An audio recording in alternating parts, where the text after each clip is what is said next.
नमस्कार दोस्तों, आपके माता पिता, गुरुदेव, भगवान और इष्ट देव सभी को मेरा प्रणाम।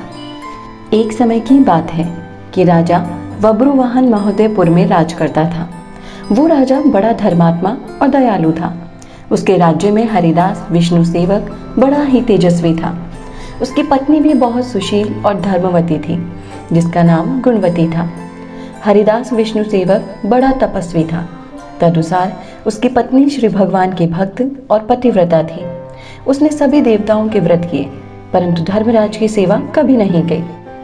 वो बड़ी श्रद्धा से एकादशी का व्रत करती हुई शक्तिदान भी करती रहती थी और अतिथि सेवा से कभी विमुख नहीं रही। इसी प्रकार धर्मपरायण ये वृद्ध अवस्था में मृत्यु को प्राप्त हुई तो धर्म के प्रभाव से यमदूत उसे आदर पूर्वक धर्मराज के पुर को ले गए। वहां पहुंचने के बाद चित्रगुप्त जी ने उनके पूर्व जन्म के किए हुए पाप पुण्य का लेखा जोखा पढ़कर सुनाया। धर्मराज जी गुणवती की हरिहर आदि सब देवों में और अपने पति की भक्ति देखकर प्रसन्न हुए, पर कुछ उदासी भी उनके मुखमंडल पर झलकती हुई गुणवती को दिखाई दी। धर्मराज जी को उदास देखकर गुणवती ने निवेदन किया कि हे प्रभु, कोई बुरा काम नहीं किया, फिर भी आप उदास क्यों हैं? इसका कारण बताइए।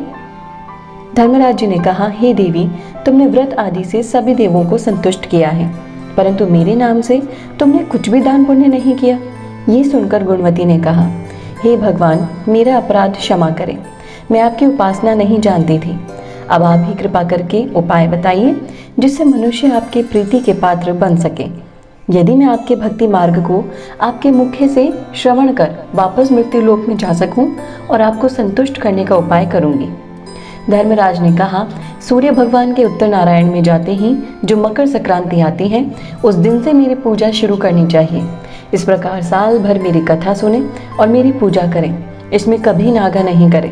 आपातकाल आने पर भी मेरे धर्म के इन 10 अंगों का पालन करता रहे।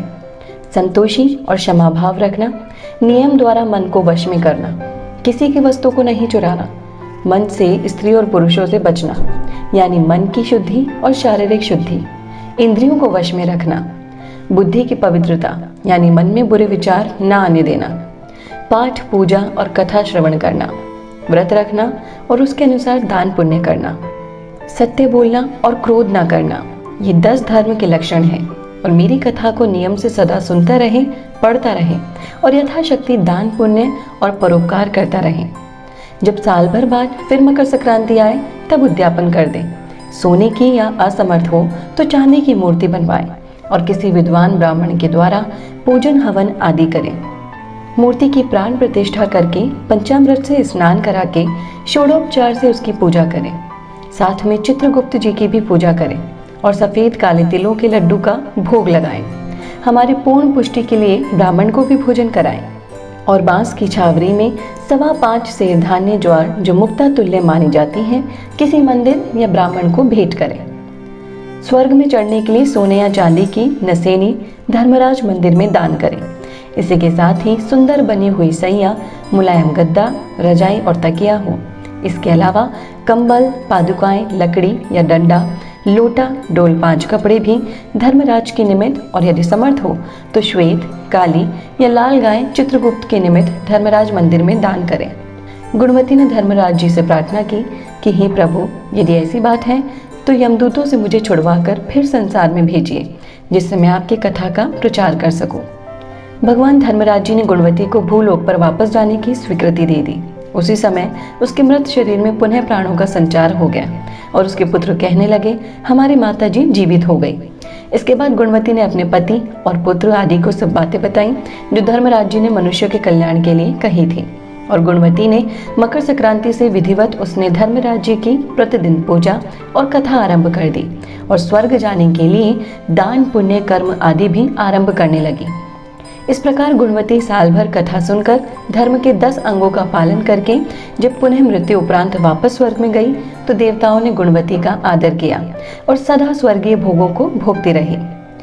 हे धर्मराज जी महाराज, जिस प्रकार आपने गुणवती को मार्ग दिखाकर उस पर अपनी कृपा की, उसी तरह आपकी कहानी सुनने वाले, हुंकारा भरने वाले, आपकी पूजा पाठ करने वाले सभी पर अपनी कृपा बनाए रखना। उसकी सारी मनोकामनाएं भी पूरी करना। बोलो धर्मराज जी महाराज की जय।